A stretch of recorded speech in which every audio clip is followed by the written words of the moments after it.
ಅಧ್ಯಾಯ 16. ನಾಮಧಾರಕನಿಗೆ ಸಿದ್ಧಯೋಗೇಶ್ವರರು ಹೇಳಿದರು, ನಾನು ಮತ್ತು ಶ್ರೀಗುರುಗಳು ವೈದ್ಯನಾಥ ಕ್ಷೇತ್ರದಲ್ಲಿ 1 ವರ್ಷ ತಂಗಿದೆವು. ಆಗೊಂದು ದಿನ ಬ್ರಾಹ್ಮಣನೊಬ್ಬನು ಬಂದು ಗುರುಗಳ ಪಾದಗಳಿಗೆ ವಂದಿಸಿ, ಸ್ವಾಮಿ, ನಾನು ಹಲವಾರು ದಿನ ತಪಸ್ಸನ್ನು ಆಚರಿಸಿದರೂ ನನ್ನ ಮನಸ್ಸು ಹತೋಟಿಗೆ ಬರುತ್ತಿಲ್ಲ. ಜ್ಞಾನವಿಲ್ಲದ ತಪಸ್ಸು ವ್ಯರ್ಥವಾದುದು ಎಂದು ಹೇಳುತ್ತಾರೆ. ಕೃಪೆಯಿಟ್ಟು ನೀವು ನನಗೆ ಜ್ಞಾನೋಪದೇಶ ಮಾಡಿರಿ ಎಂದು ಕೋರಿದನು. ಗುರುಗಳು ನಸುನಕ್ಕು, ಗುರುವೇ ಇಲ್ಲದ ನೀನು ಎಂತಹ ತಪಸ್ಸನ್ನು ಆಚರಿಸಿದೆ ಎಂದು ಕೇಳಿದರು. ಆಗ ಆ ವಿಪ್ರನು, ಗುರುವರ್ಯ, ನನಗೆ ಒಬ್ಬ ಗುರು ದೊರೆತಿದ್ದರು. ಆದರೆ ಅವರು ವೇದಾಭ್ಯಾಸವನ್ನೇ ಮಾಡಿಸದೆ ಮೊದಲು ನಿನ್ನ ಮನಸ್ಸು ಸ್ಥಿರವಾಗಲಿ, ಆಮೇಲೆ ನೋಡೋಣ ಎನ್ನುತ್ತಿದ್ದರು. ಬೇಸತ್ತ ನಾನು ಒಂದು ದಿನ ಆಶ್ರಮದಿಂದ ಹೊರನಡೆದೆ ಎಂದು ಹೇಳಿದನು. ಅಯ್ಯೋ, ನೀನು ಮೂರ್ಖನಾದೆಯಲ್ಲ, ಪಾಲಿಗೆ ಬಂದೊದಗಿದ ನಿಧಿಯನ್ನು ಧಿಕ್ಕರಿಸಿದೆಯಲ್ಲ, ನಿನಗೆ ಗುರುದ್ರೋಹ ಬಂದಿತಲ್ಲ ಎಂದರು. ಬ್ರಾಹ್ಮಣನು ತನಗೆ ಜ್ಞಾನದ ಭಿಕ್ಷೆಯನ್ನು ನೀಡುವಂತೆ ಪುನಃ ಪುನಃ ಬೇಡಿಕೊಂಡಾಗ ಶ್ರೀಗುರುಗಳು ಉಪಮನ್ಯುವಿನ ಕಥೆಯನ್ನು ಹೇಳಿದರು.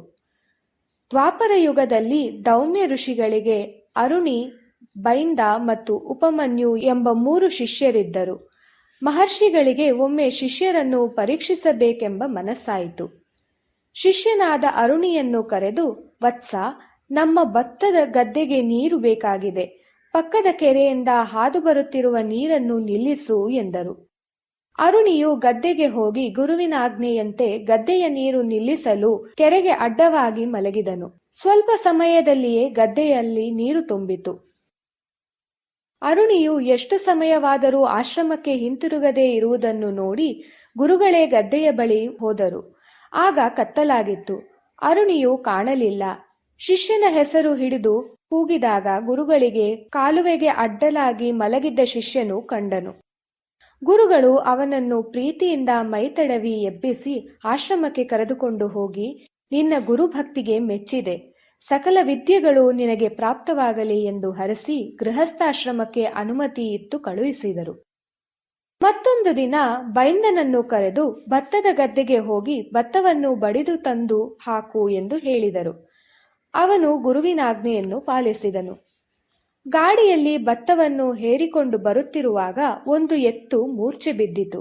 ಆಗ ಬೈಂದನು ಒಂದು ನೋಗಕ್ಕೆ ಎತ್ತನ್ನು ಹೂಡಿ ಇನ್ನೊಂದು ಕಡೆ ತಾನು ಹೊತ್ತು ಆಶ್ರಮಕ್ಕೆ ತರಲಾರಂಭಿಸಿದನು. ಮಾರ್ಗ ಮಧ್ಯದಲ್ಲಿ ಕೆಸರಿನ ಹಳ್ಳವೊಂದರಲ್ಲಿ ಎತ್ತು ಗಾಡಿಗಳು ಬಿದ್ದವು. ಅವನು ಕೊರಳಿಗೆ ಕಟ್ಟಿಕೊಂಡಿದ್ದ ಹಗ್ಗವು ಅವನಿಗೆ ಉರುಳಾಯಿತು. ಎಷ್ಟು ಪ್ರಯತ್ನಿಸಿದರೂ ಕೆಸರಿನ ಹಳ್ಳದಿಂದ ಗಾಡಿಯನ್ನು ಎತ್ತಲಾಗಲಿಲ್ಲ. ಸೂರ್ಯನು ಮುಳುಗಿದರೂ ಶಿಷ್ಯ ಬಾರದಿದ್ದನ್ನು ಗಮನಿಸಿದ ಗುರುಗಳು ಗದ್ದೆಯ ಕಡೆಗೆ ಹೊರಟರು. ಮಾರ್ಗ ಮಧ್ಯದಲ್ಲಿ ಕೊರಳಿಗೆ ಉರುಳಿ ಬಿದ್ದಿದ್ದ ಶಿಷ್ಯನನ್ನು, ಕೆಸರಿನಲ್ಲಿ ಹೂತುಕೊಂಡಿದ್ದ ಎತ್ತು ಹಾಗೂ ಗಾಡಿಗಳನ್ನು ನೋಡಿದರು. ಶಿಷ್ಯನ ಕೊರಳಿಗೆ ಹಗ್ಗವನ್ನು ಬಿಚ್ಚಿ ತಾವೇ ಗಾಡಿಯನ್ನು ಮುನ್ನಡೆಸಿಕೊಂಡು ಆಶ್ರಮವನ್ನು ತಲುಪಿದರು. ಜೀವದ ಪರಿವೇ ಇಲ್ಲದ ಗುರುವಿನಾಜ್ಞೆಯನ್ನು ಪಾಲಿಸಿದ ಬೈಂದನನ್ನು ಹರಸಿ ಅವನಿಗೆ ವಿದ್ಯೆಯನ್ನು ಧಾರೆ ಎರೆದು ಹರಸಿ ಗೃಹಸ್ಥಾಶ್ರಮಕ್ಕೆ ಕಳಿಸಿಕೊಟ್ಟರು. 3ನೇ ಶಿಷ್ಯನಾದ ಉಪಮನ್ಯುವು ಬಲು ದಡ್ಡನಾಗಿದ್ದ. ಅವನು ಹೊಟ್ಟೆಬಾಕನೂ ಹೌದು. ಆಶ್ರಮದ ದನಗಳನ್ನು ಮೇಯಿಸುವುದೇ ಅವನ ಕೆಲಸವಾಗಿತ್ತು.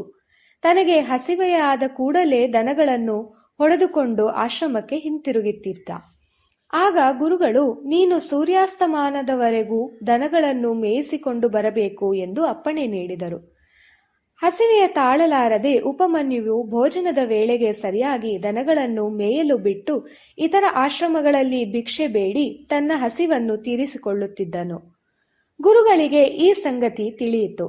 ಆಗ, ನೀನು ಭಿಕ್ಷೆ ಬೇಡಿದ್ದನ್ನು ಆಶ್ರಮಕ್ಕೆ ತಂದು ಹಾಕು ಎಂದು ಅಪ್ಪಣೆ ಮಾಡಿದರು. ಅವನು 2 ಮನೆಗಳಿಂದ ಬಂದ ಭಿಕ್ಷೆಯನ್ನು ತನ್ನ ಹಸಿವನ್ನು ನೀಗಿಸಿಕೊಂಡನು. ಉಳಿದದ್ದನ್ನು ಆಶ್ರಮಕ್ಕೆ ತರುತ್ತಿದ್ದನು. ಗುರುಗಳು ಅದನ್ನು ತಡೆದರು. ಆಗ ಅವನು ಕರುಗಳು ಕುಡಿದು ಬಿಟ್ಟ ಹಾಲಿನ ನೊರೆಯಿಂದ ತನ್ನ ಹೊಟ್ಟೆಯನ್ನು ತುಂಬಿಸಿಕೊಳ್ಳತೊಡಗಿದನು. ಗುರುಗಳು ಅದನ್ನೂ ತಡೆದರು. ಆಗ ಉಪಮನ್ಯುವು ಎಕ್ಕದ ಗಿಡದಿಂದ ಬರುವ ಹಾಲನ್ನು ಕುಡಿದು ಹೊಟ್ಟೆ ಹೊರೆಯತೊಡಗಿದನು. ಹೀಗೊಂದು ದಿನ ಆ ಹಾಲು ಕಣ್ಣಲ್ಲಿ ಬಿದ್ದು ಕುರುಡನಾದನು. ಚಿಂತಿತರಾದ ಗುರುಗಳು ಶಿಷ್ಯನನ್ನು ಹುಡುಕಲು ಅಡವಿಗೆ ಹೋದರು. ಉಪಮನ್ಯು ಎಂದು ಜೋರಾಗಿ ಕೂಗಿದಾಗ ಒಂದು ಹಳ್ಳದಿಂದ ಉತ್ತರವಾಗಿ ಓ ಎಂದು ಕೂಗು ಬಂದಿತು. ಗುರುಗಳು ಅವನನ್ನು ಮೇಲಕ್ಕೆತ್ತಿ ದೇವವೈದ್ಯರಾದ ಅಶ್ವಿನಿ ದೇವತೆಗಳನ್ನು ಪ್ರಾರ್ಥಿಸಲು ಹೇಳಿದರು. ಉಪಮನ್ಯುವು ಅತ್ಯಂತ ಭಕ್ತಿಯಿಂದ ಪ್ರಾರ್ಥಿಸಿದನು. ಅವನ ಕಣ್ಣುಗಳು ಪುನಃ ಕಾಣಿಸಿಕೊಂಡವು. ದೌಮ್ಯ ಮುನಿಗಳು ಅವನ ನಿಶ್ಚಲವಾದ ಭಕ್ತಿಗೆ ಮೆಚ್ಚಿ ಸಕಲ ವಿದ್ಯಾ ಪಾರಂಗತನಾಗುವಂತೆ ಹರಸಿ ಗೃಹಸ್ಥಾಶ್ರಮಕ್ಕೆ ಅಪ್ಪಣೆ ನೀಡಿ ಕಳುಹಿಸಿಕೊಟ್ಟರು. ಶ್ರೀ ಗುರುಗಳು ವಿಪ್ರನನ್ನು ಕುರಿತು, ಎಲೆ ಮೂರ್ಖ ಶಿಖಾಮಣಿಯೇ, ಗುರುವಿನ ಗುಲಾಮನಾಗದ ತನಕ ನಿನಗೆ ಮುಕ್ತಿ ದೊರೆಯುವುದು. ಈಗಲಾದರೂ ನೀನು ನಿನ್ನ ಗುರುವಿನ ಬಳಿಗೆ ಹೋಗಿ ಕ್ಷಮೆಯನ್ನು ಯಾಚಿಸು. ನಿನ್ನ ಗುರುವಿನಿಂದಲೇ ನಿನಗೆ ಉದ್ಧಾರವಾಗಬೇಕು ಎಂದು ಹೇಳಿದರು. ಶ್ರೀ ಗುರುಗಳ ಉಪದೇಶದಿಂದ ಆ ವಿಪ್ರನಲ್ಲಿ ಜ್ಞಾನೋದಯವಾಗಿ ಗುರುವಿನ ಆಶ್ರಮದಿಂದ ಹೊರಬಂದು ಆತ್ಮಹತ್ಯೆಗೆ ಯತ್ನಿಸಿದನು.